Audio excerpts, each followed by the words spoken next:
Hi, welcome back to the episode 3 of Delhi series. ಇವತ್ತು ನಾವು 2 place cover ಮಾಡ್ತಾ ಇದ್ದೀವಿ. ಫಸ್ಟ್ ಒನ್ ಬಂದ್ಬಿಟ್ಟು Qutub Minar and second one is Humayun tomb. ಈ ಕುತುಬ್ ಮಿನಾರ್ ಬಂದ್ಬಿಟ್ಟು ಯುನೆಸ್ಕೋ ವರ್ಲ್ಡ್ ಹೆರಿಟೇಜ್ ಸೈಟ್ ಆಗಿದೆ. ಇದನ್ನು ಕಟ್ಟಿದವರು ಕುತುಬ್ ಉದ್ದೀನ್ ಐಬಕ್. ಇದು 239 ಅಡಿ ಉದ್ದ ಹಾಗೂ 47 ಅಡಿ ಅಗಲ ಇದೆ. ಮೇಲಿನಿಂದ ಇದು 9 ಅಡಿ ಅಗಲವಿದೆ. ಇದನ್ನು ಕೆಂಪು ಇಟ್ಟಿಗೆಗಳಿಂದ ಕಟ್ಟಲಾಗಿದೆ. ಆದ್ದರಿಂದ ಇದನ್ನು ಜಗತ್ತಿನಲ್ಲೇ ಅತ್ಯಂತ ಎತ್ತರವಾದ ಟವರ್ಗಳಲ್ಲಿ ಇದು ಕೂಡ ಒಂದಾಗಿದೆ. ಸೊ ಈ ಕುತುಬ್ ಮಿನಾರನ್ನು ಕಟ್ಟಿಸಲು ಕಾರಣವೇನು ಅಂತಂದರೆ, ರಾಜಪೂತರನ್ನು ಸೋಲಿಸಿದ ನಂತರ ಡೆಲ್ಲಿಯಲ್ಲಿ ಮುಸ್ಲಿಂ ರಾಜಕೀಯದ ಪ್ರಭುತ್ವವನ್ನು ಆಚರಿಸಲು ಇದನ್ನು ಕಟ್ಟಿದ್ದಾರೆ. ಕುತುಬ್ ಮಿನಾರನ್ನು ನೋಡಿಕೊಂಡು ಹಾಗೆ ಒಳಗೆ ಹೋದ ನಂತರ ನಮಗೆ ಕಾಣಿಸುತ್ತೆ ಅಶೋಕ ಪಿಲ್ಲರ್. ಇದನ್ನು ಮೌರ್ಯ ಚಕ್ರವರ್ತಿಯಾದ ಅಶೋಕನು ಕಟ್ಟಿರ್ತಾನೆ. ನಮ್ಮ ಭಾರತದಲ್ಲಿ ಬೌದ್ಧ ಧರ್ಮದ ಉಪದೇಶವನ್ನು ಹರಡುವ ಉದ್ದೇಶದಿಂದ ಇದನ್ನು ಕಟ್ಟಿರ್ತಾರೆ.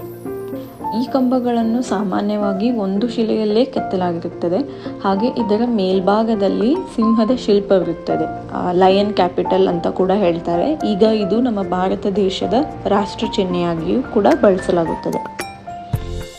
ಇಲ್ಲಿ ನೋಡಿ, ಹಿಂದೆಯಿಂದ ಅಷ್ಟು ಬ್ಯೂಟಿಫುಲ್ ಆಗಿ ಕಾಣಿಸ್ತಾ ಇದೆ.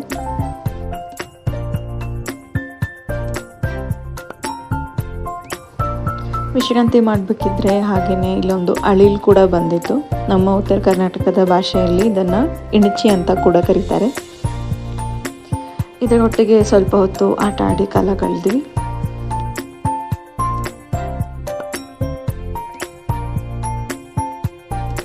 ನಮ್ಮ ಮುಂದಿನ ಪ್ಲೇಸ್ ಬಂದ್ಬಿಟ್ಟು ಹುಮಾಯೂನ್ ಟೋಂಬ್.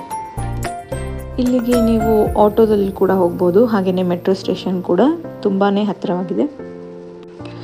ಇದು 16ನೇ ಶತಮಾನದಲ್ಲಿಯೇ ನಿರ್ಮಿಸಲಾಗಿತ್ತು. ಮುಘಲ್ ಚಕ್ರವರ್ತಿ ಹುಮಾಯೂನ್ನ ಸಮಾಧಿಯಾಗಿದೆ.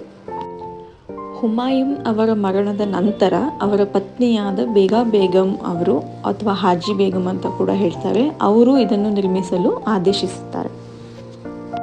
ಇದನ್ನು ಕಟ್ಟಿದವರು ಪರ್ಷಿಯನ್ ವಾಸ್ತುಶಿಲ್ಪಿ. ಅವರ ಹೆಸರು ಬಂದ್ಬಿಟ್ಟು ಮಿರಾಕ್ ಮಿರ್ಜಾ ಗಿಯಾಸ್ ಅಂತ. ಈಗ ಏನು ನೀವು ನೋಡ್ತಾ ಇದ್ದೀರಾ, ಇದು ಬಂದ್ಬಿಟ್ಟು ಇಸಾ ಖಾನ್ ಟೋಂಬ್. ನಾನು ನನ್ನ ಹಳೆ ವಿಡಿಯೋದಲ್ಲಿ ಹೇಳಿರೋ ಹಾಗೆ ಮುಘಲರ ಆರ್ಕಿಟೆಕ್ಚರ್ ಬಂದ್ಬಿಟ್ಟು ಸಿಮೆಟ್ರಿಕಲ್ ಆಕಾರದಲ್ಲಿರುತ್ತೆ, ಅಂದರೆ ಸಮ್ಮಿತಿ ಆಕಾರದಲ್ಲಿರುತ್ತೆ. ಹಾಗೆಯೇ ಇನ್ನೊಂದು ವಿಷಯ ಏನಂದರೆ, ಇವರ ಎಲ್ಲ ಜಾಗಗಳಲ್ಲೂ ಕೂಡ 4 ಭಾಗ ಅಂದರೆ 4 ಭಾಗಗಳಾಗಿ ನಿರ್ಮಾಣಿಸಿದ ಗಾರ್ಡನ್ಗಳನ್ನು ಕೂಡ ನೀವು ನೋಡಬಹುದು. ಈ ಹುಮಾಯೂನ್ನ ಸಮಾಧಿ ಕೂಡ ಯುನೆಸ್ಕೋ ವರ್ಲ್ಡ್ ಹೆರಿಟೇಜ್ ಸೈಟ್ ಆಗಿದೆ.